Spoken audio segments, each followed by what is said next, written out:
If you're thinking about visiting this underrated country in Southeast Asia, you're in the right spot. We spent 30 days traveling throughout this amazing country, and in this video we're going to share everything you need to know before you visit Malaysia.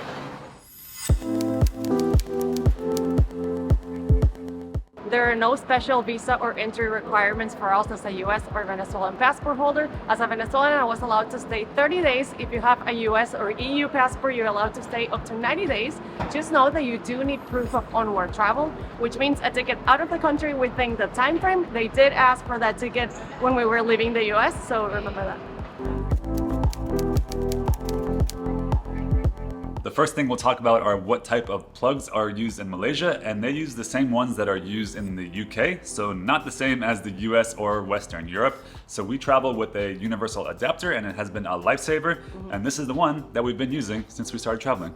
When it comes to SIM cards and used in your phone, we have a data plan with T-Mobile, and it gave us free data throughout our entire stay, and it was pretty decent, right? Yeah, but we did buy a SIM card once, and we paid about $4 US for unlimited data for 1 week. Yeah. Exactly 1 week. And the reason we used that is because we went live for the first time on YouTube, and we wanted a stronger connection with our GoPro and our phone, so we had to have a data plan. Yeah, and they do sell these SIM cards everywhere, and they are pretty affordable. When it comes to using the internet here in Malaysia, the Wi-Fi speeds have been great, and that has been true for Peninsular Malaysia and also in Borneo. The only place that wasn't very good was in Mabul, the tiny remote little island. There was basically no Wi-Fi on that island. That's pretty normal. So we had no issues uploading videos and also no issues FaceTiming with our families. This is a question that we get in every single country that we visit, and we are happy to report that no, you do not get overcharged as a tourist here in Malaysia. And that was the best because we went to a million night markets and a bunch of other places that didn't have prices displayed, and no one seemed to have an interest in overcharging us. Everyone seemed super honest and always gave us fair prices, so that is always a great feeling as a tourist. Yeah, exactly. But there are some, I guess, attractions where there are Malaysian, local, and foreigner prices, but it's always very transparent. Yes. So it's not like a hustle. It's just like Malaysians pay one thing and foreigners pay another thing, which is a great practice in our opinion, and it's always clear, and that was very nice. Very honest people in Malaysia. Yeah. The reason why this is a relevant question and we wanted to include it in the video is because Malaysia is a Muslim country, so about 60% of the population here in Malaysia is Muslim. So they are conservative, they dress super conservatively. There are no rules that tell you what to wear, and honestly, no one seemed to care. I'm usually not careful with like covering my shoulders because it's like really hot here, but I was super careful with the length of my skirt, and I wore a lot of pants. So just keep that in mind. Yeah, and also if you visit religious sites, you will be required to cover up, and that's true for men and women. So like when you go into a mosque, the men will get robes and sometimes a little hat. And you definitely had to cover up. I had to cover my hair, but this is also like a common practice in a lot of other countries. And last but not least, we're going to talk about COVID. So nearly 3 years after the start of the pandemic, we're still talking about COVID. The good news is to enter Malaysia, there are no COVID requirements. You don't have to show a negative COVID test, nor do you have to show proof of vaccination. But when you're in the country, there is still a common use of I think like masks. half the people wear masks. Like it is required for public transportation, like Grab. Required. Yeah, but it's not really enforced. So bring your mask just in case you need it, because a lot of people wear it. It seems like it depends on you. Yeah, but I think in Grabs it is very common to use it, especially in Peninsular Malaysia. In Borneo, it seemed a little bit more lax. Yeah.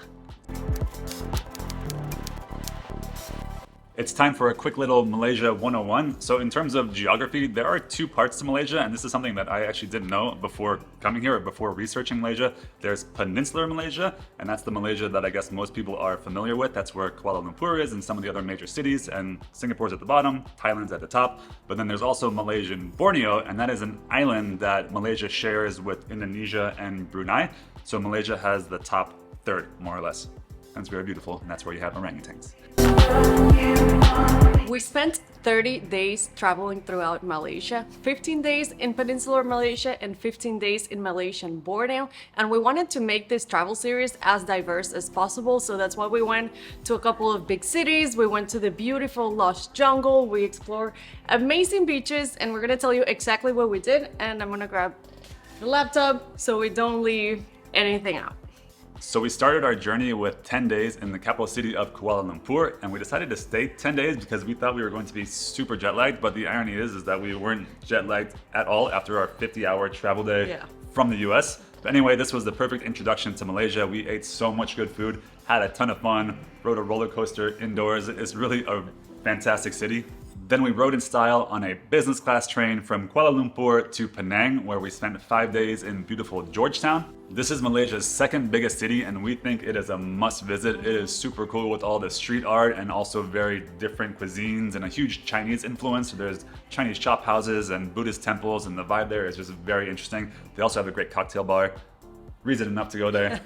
From Georgetown, we flew to Kota Kinabalu, also known as KK, which is the capital city of the state of Sabah, located in Malaysian Borneo. And we had a great time in KK. We went to some of the nearby islands, put our snorkels on, saw the tropical waters. We also took a day trip to Mount Kinabalu and Kinabalu Park, which is absolutely beautiful. And it was the first time that I ever drove on the left-hand side of the road, which was kind of terrifying, but we survived. From Kota Kinabalu, we hopped on an 8-hour bus ride to the famous Sandakan, and this is one of the most beautiful jungly spots in all of Malaysia. We saw so many orangutans. It was so special.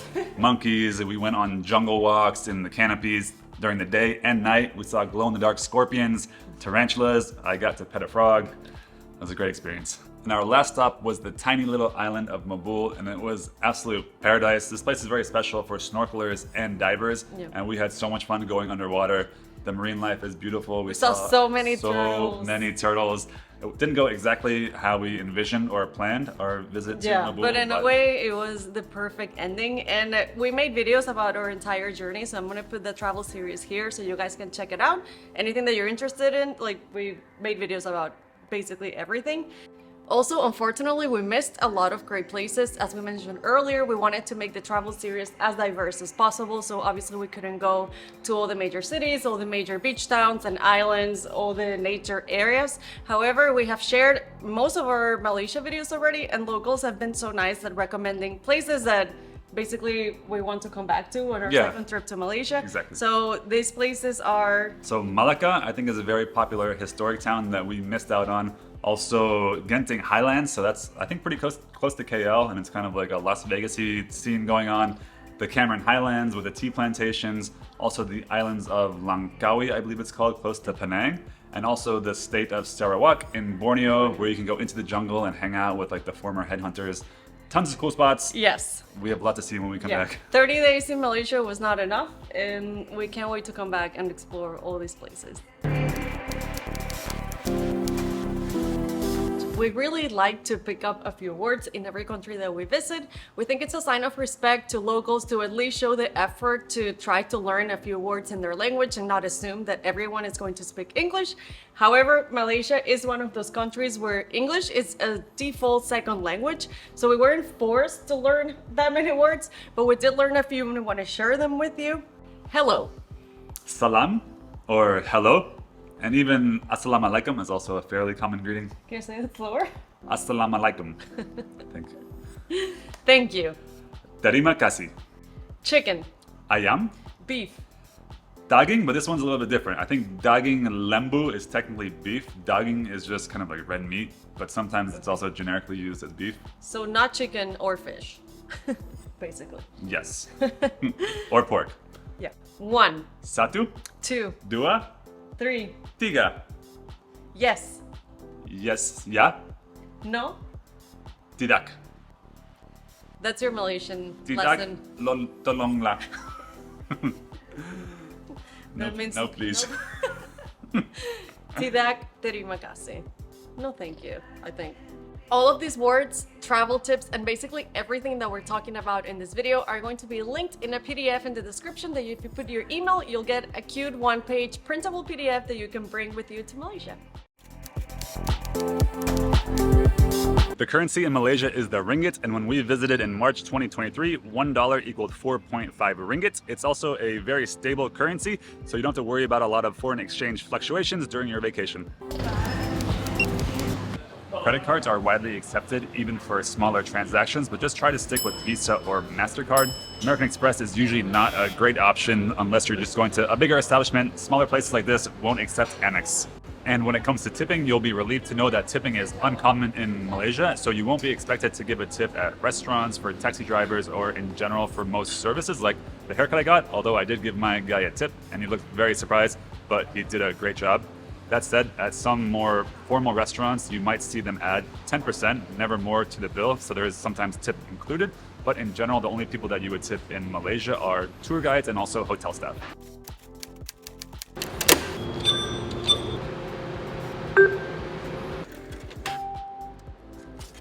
When you do need cash, it's easy to find ATMs around Malaysia. Also, the withdrawal limits are typically pretty high, but we did get notified of withdrawal fees and transaction fees when withdrawing cash from the different ATMs here. So we definitely recommend getting this Charles Schwab International Debit Card, which reimburses you for the international fees.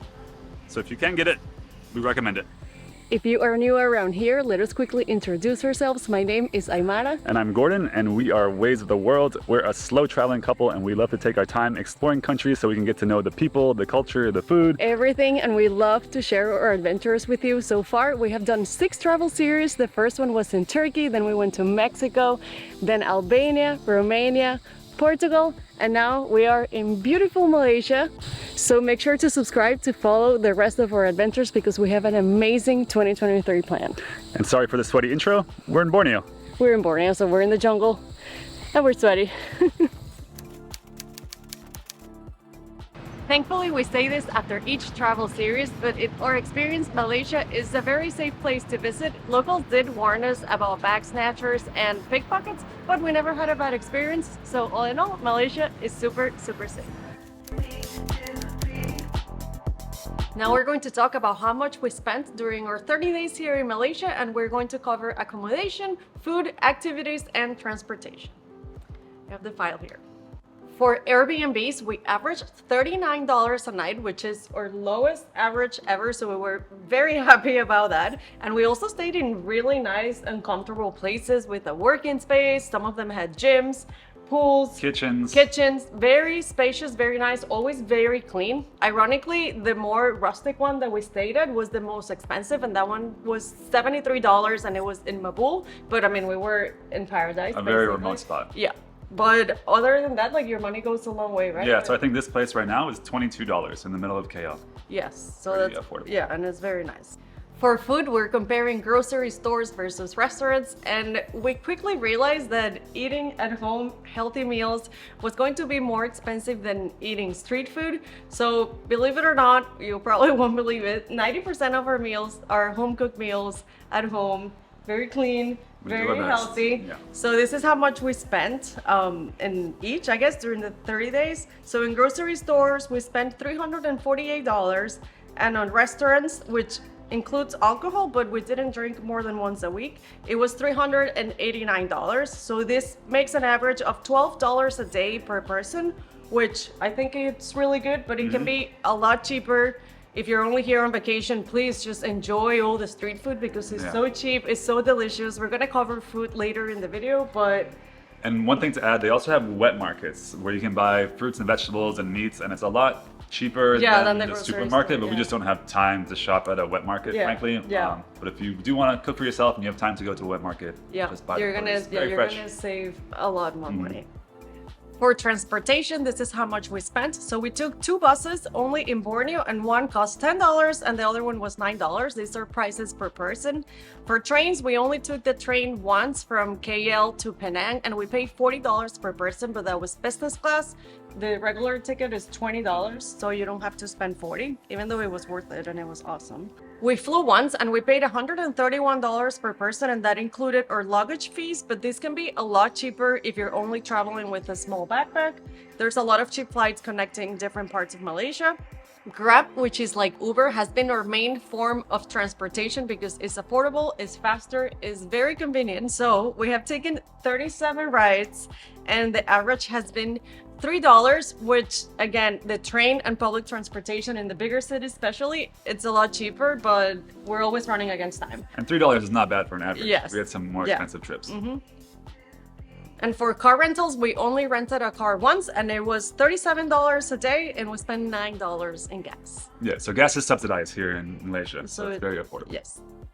Prices for activities in Malaysia are very reasonable and super cheap if you compare them to the US. So a lot of the religious sites are free, but for reference, I'm gonna give you a few of the things that we paid for. We paid an entrance to a mosque once and it was $2.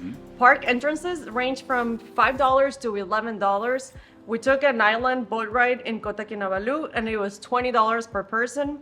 An amusement park where you did the roller coaster was $17. In total, we spent $353 in activities, but half of this amount is 8 dives, 4 per person. Each dive was like $22. Otherwise, that amount... Very affordable diving. Yes. So the activities are very reasonable. Yeah. The prices. The only other thing I can think of is that in Sandakan, they have a lot of jungle tours, and it was cheaper to book in Sandakan than it is online. So just wait, take your time, book there, it's more affordable.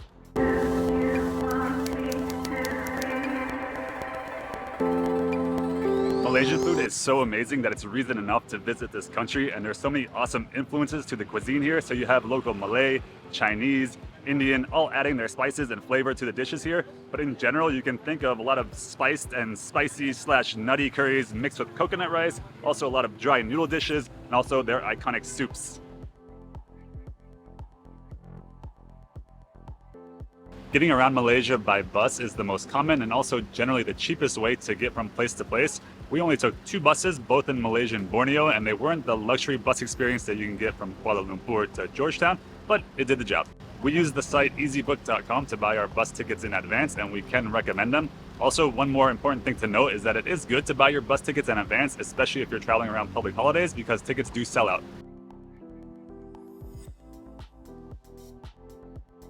So getting around Malaysia by train is a great option depending on your route. So let me explain. South of Kuala Lumpur on peninsular Malaysia, the train line's kind of split into a V. So as long as you're going up the coast on either side of the peninsula, you're probably in okay shape as long as you're going to the major cities, but you can't really crisscross across the peninsula. For that, you're gonna have to take the bus. Also in Malaysia and Borneo, there's only one passenger train line in the state of Sabah, and it goes from Kota Kinabalu, that general area, to somewhere more in the center of the island.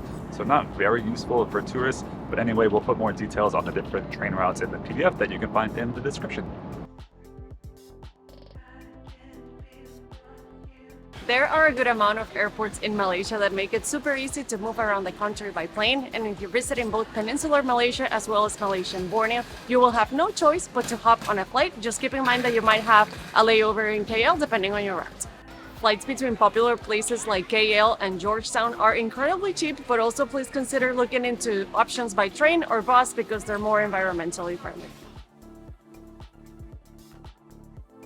We only rented a car once during our 30 days in Malaysia, and we had a pretty good experience. So this beauty behind me cost us only about $30 per day. An automatic car, great experience all around. And also it's good to note that the petrol here in Malaysia is subsidized. So gasoline or petrol only costs about $2 per gallon. Also, very nice to know that the driving in Malaysia is not super aggressive. Like no one honks on their horn, no one's like riding your butt too much. Just be very aware of motorcycles on each side because that's a little bit new. And also what was new to me, and actually a very first time, was that they drive on the left side of the road. This was a first. Also the cars are a bit small. The ones we can afford. The ones we can afford. Time to go.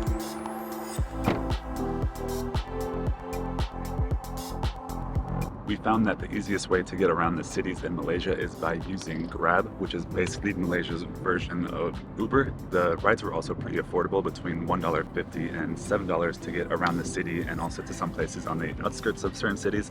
Just a heads up though, in Kuala Lumpur, sometimes the pickup times would take up to 20 minutes.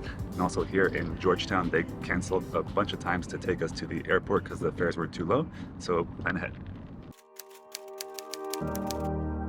So every time we make one of these everything you need to know travel guides, we always like to include things that we didn't like about a particular country because no country is perfect. Yeah. But honestly, we had to rack our brains pretty hard to figure out things we didn't like about Malaysia. But one of them is the trash problem, particularly in the waterways, the river systems and beaches. And this is a little bit more evident in Borneo. Yeah. And obviously this is a multi-layered issue that doesn't have an easy kind of solution. Like there's education, infrastructure, the tides from different countries, Yeah. a ton of things, but that's one thing we noticed. And the second thing is that there's also a lot of deforestation in Malaysia. So there's the palm oil industry, which is They've massive, taken over. and they've taken Yeah. over. It's again a little bit more evident in Borneo, but you can also see it around KL and just in Yeah. insular Malaysia. Yeah. And that's very sad because they're killing a lot of like habitat that orangutans live in, and monkeys, and a lot of like cool species. So Yeah. So that's those one. are the two things that Yeah. we didn't like about Malaysia.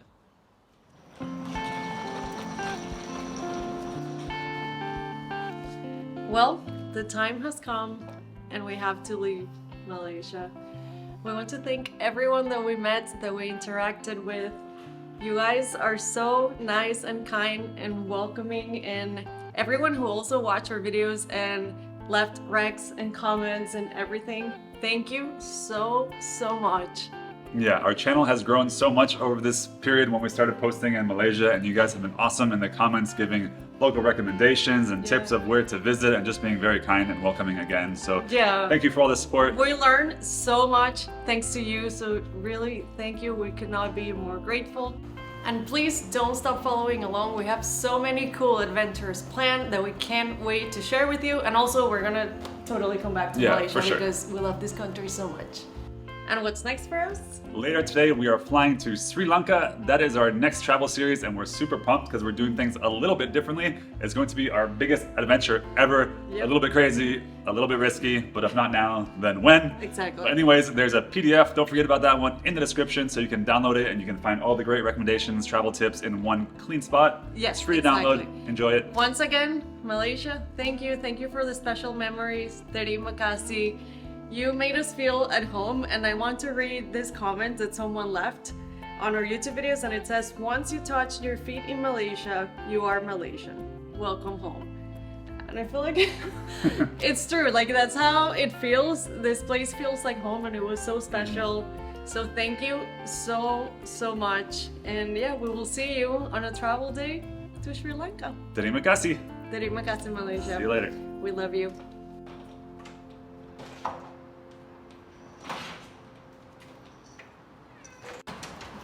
Just kidding. We're moving to Malaysia.